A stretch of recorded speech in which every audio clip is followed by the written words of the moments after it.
આપણે આવી રીતે એક મોટું વાસણ લેશું અને તેની અંદર ખીચડિયા ચોખા, જે પાસના ચોખા કહેવાય છે, તે લઈશું. તે હું અહીં આવી રીતે એક કપના માપથી 3 કપ લઈ રહી છું. કોઈ પણ વાસણ તમે સેટ કરી શકો છો. તો આવી રીતે 1 કપ આપણે અડદની દાળ લેશું. 3 કપ ચોખા હોય તો 1 કપ અડદની દાળ 3:1 નો રેશિયો. પછી આપણે તેની અંદર ઉમેરીશું 1/4 કપ સફેદ પૌવા, 1 ટીસ્પૂન મેથી દાણા. તો હવે આપણે બધી વસ્તુને મિક્સ કરી લેશું. તો મિત્રો, આપણી બધી વસ્તુ મિક્સ થઈ ગઈ છે. તેની અંદર પાણી ઉમેરીશું અને એકદમ સરસ આવી રીતે મસળીને બધું ધોવાનું છે. તમે ઉપર જોઈ શકો છો, વ્હાઈટ સ્ટાર્ચવાળું પાણી થઈ ગયું છે. તો એકદમ ચોખ્ખું પાણી થઈ જાય ત્યાં સુધી આપણે તેને આવી રીતે મસળીને ધોઈ લેશું, ઓલમોસ્ટ 4 થી 5 વખત. તો મિત્રો, આપણું ચોખ્ખું પાણી થઈ જાય ત્યાં સુધી આપણે સરસ બધી વસ્તુને ધોઈ લીધેલી છે. હવે વારી છે આપણે દાળ, ચોખા, મેથી, પૌવા બધું મિક્સ કર્યું હતું તેની. આ પાણી આપણે બધું નિતારી દેશું. તો તેને આપણે આવી રીતે મિક્સર જારમાં લઈ લેશું. 3 બેચની અંદર પીસાશે. આવી રીતે હાફ ખાનું ભરવાનું. પછી તમારું મિક્સર ખાનું કેવડું મોટું છે તેના પર આધાર રાખે. અડધો કપ પાણી ઉમેરીશું અને મિક્સ કરી લઉં. પાણી અહીં મેં નોર્મલ જે ગોરાનું હોય તે જ લીધેલું છે, માટલાનું. તો મિત્રો, સરસ જેવું આપણું રેડીમેડ ઇડલીનું બેટર હોય તેવું જ થઈ ગયું છે, બધું ભેગું જ એકી સાથે.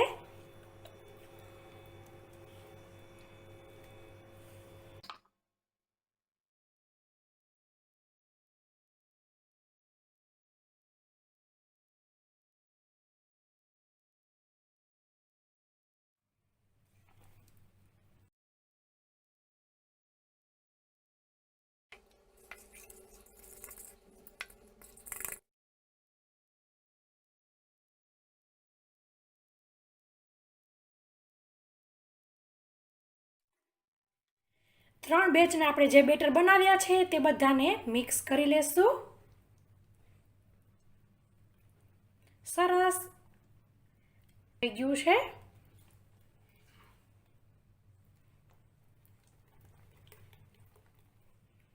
મિત્રો, તમને હું અહીં એક ટીપ આપું છું.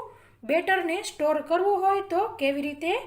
તો આવી રીતે પીસીને જ આથો આવ્યા વગરનું બેટર, એટલે આ બેટર છે તે કન્ડિશનનું બેટર તમે ફ્રીઝરની અંદર, પાછું કહું છું, ફ્રીજની અંદર નહીં, ફ્રીઝરની અંદર તમે 1 મહિના સુધી સ્ટોર કરી શકો છો.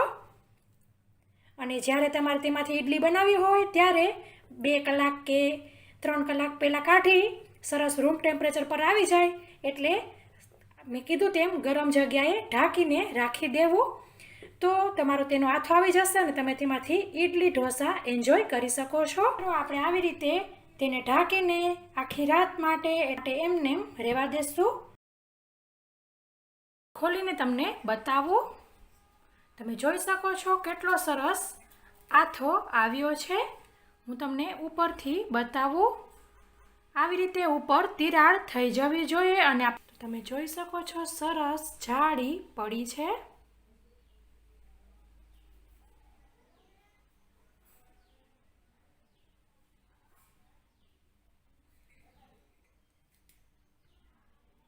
તો હવે આપણે આ બેટરને હલાવી લેશું.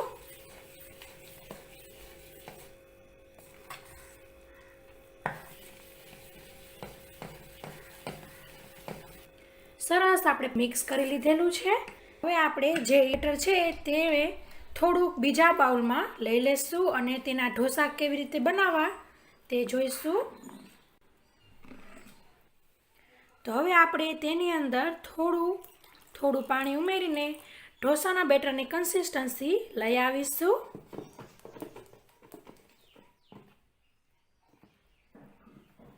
તો મિત્રો, તમે જોઈ શકો છો આવી રીતે પોરિંગ કન્સિસ્ટન્સી આપણે રાખી છે. અડધો કપ પાણી આપણે જોયું છે. તે તમારે અહીં કેટલું બેટર લીધું છે તેના પર આધાર રાખે. પણ આવી રીતે આમ આસાનીથી પડી જવું જોઈએ. તો હવે આપણે તેની અંદર સ્વાદ પ્રમાણે મીઠું ઉમેરીશું.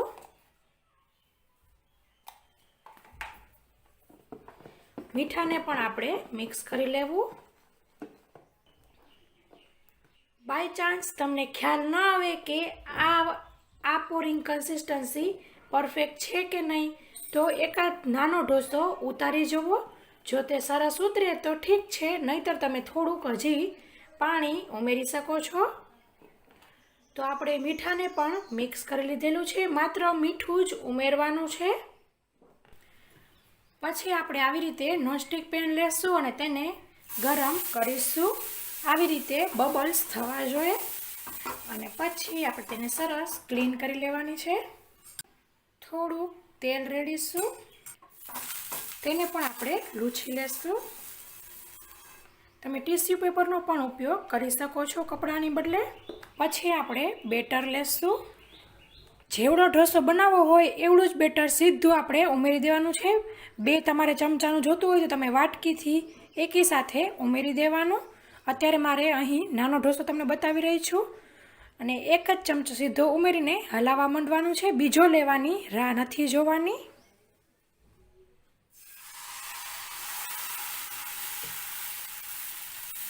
તરત જ ફેલાવા લાગવાનું છે અને પછી આપણે ગેસની ફ્લેમ ફાસ્ટ કરી લઈશું. ઉપરથી આપણે આવી રીતે બટર લઈશું. તમે તેલનો ઉપયોગ પણ કરી શકો છો. આવી રીતે બ્રાઉન ડિઝાઇન પડવા લાગે એટલે પછી તમારે કેવો ક્રિસ્પી ઢોસો જોઈએ છે તેના પર આધાર રહે કે કેટલી વાર રાખવો.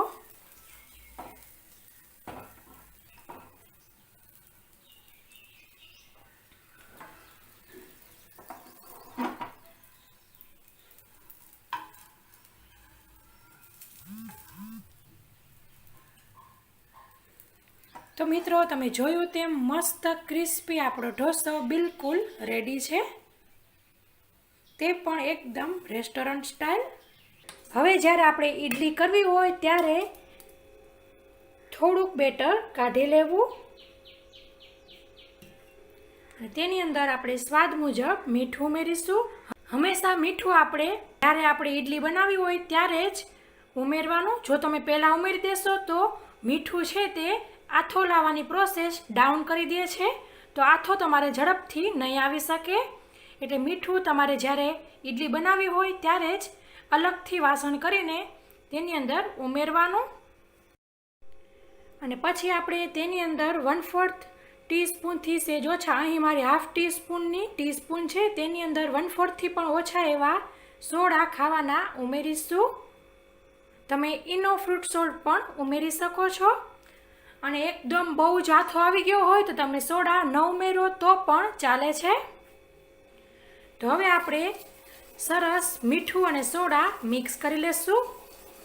સોડાને પણ આપણે જ્યારે તેની પ્લેટ ઉતારવી હોય ઈડલીની ત્યારે જ તેની અંદર ઉમેરવા, નહીંતર આવી રીતે આખા તપેલામાં તમે ઉમેરી દેશો સોડા અને મીઠું તો બધું ડાઉન થઈ જશે, સોડા બેસી જશે અને આપણી ઈડલી ફૂલશે નહીં. સરસ આપણે આવી રીતે હળવા હાથે મિક્સ કરી લેવું. તમે જોઈ શકો છો બબલ આવી રહ્યા છે. પછી આપણે ઢોકળિયામાં પાણી ગરમ કરવા રાખી દઈશું અને તેની આપણી આ પ્લેટ છે તેને સરસ તેલ વડે ગ્રીસ કરી લેવી. તો ફ્રેન્ડ્સ આપણે તેલ વડે સરસ ગ્રીસ કરી લીધેલી છે ઈડલી પ્લેટને.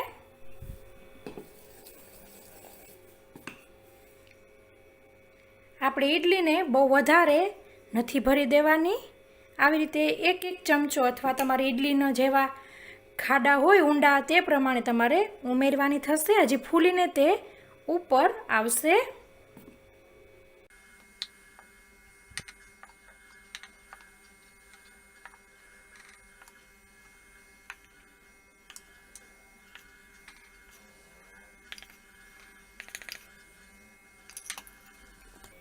તો ફ્રેન્ડ્સ આપણી બંને ઈડલી પ્લેટ રેડી છે. સાથે આપણા ઢોકળિયામાં પણ પાણી ગરમ થઈ ગયું છે.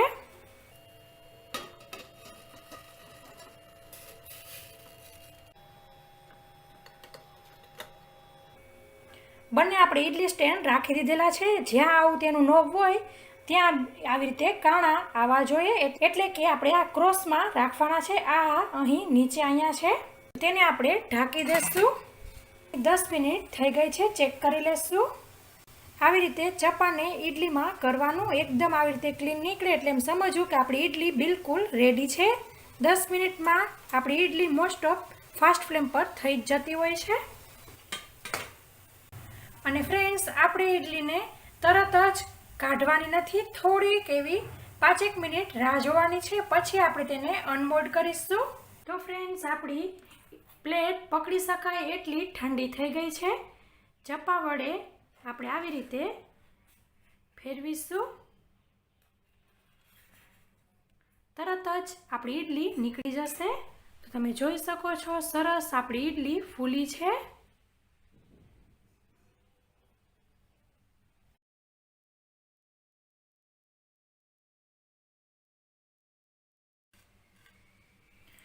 તો ફ્રેન્ડ્સ, આપણે એક પ્લેટની ઇડલી કાઢી લીધેલી છે.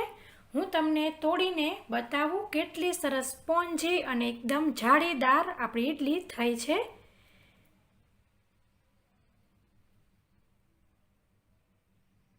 તમે જોઈ શકો છો. તો ફ્રેન્ડ્સ, આપણે પરફેક્ટ માપના દાળ ચોખાના માપથી મસ્ત ઇડલી ઢોસાનો ખીરું બનાવી તેમાંથી સરસ ક્રિસ્પી ઢોસા અને એકદમ સોફ્ટ જાળીદાર રૂ જેવી ઇડલી રેડી કરી છે. તો આશા રાખું છું કે તમને મારી આ રેસીપી જરૂરથી પસંદ આવી હશે. પસંદ આવી હોય તો લાઈક કરો અને તમારા ફ્રેન્ડ ઓર ફેમિલી સર્કલમાં શેર કરો, જેથી તે લોકો પણ મસ્ત આવી સોફ્ટ રૂ જેવી ઇડલી અથવા તો ઢોસા ક્રિસ્પી બનાવી શકે. સો ફ્રેન્ડ્સ, રેસીપીમાં આટલું જ. હવે નવી રેસીપી સાથે મળીશું. ત્યાં સુધી આવજો. Thank you.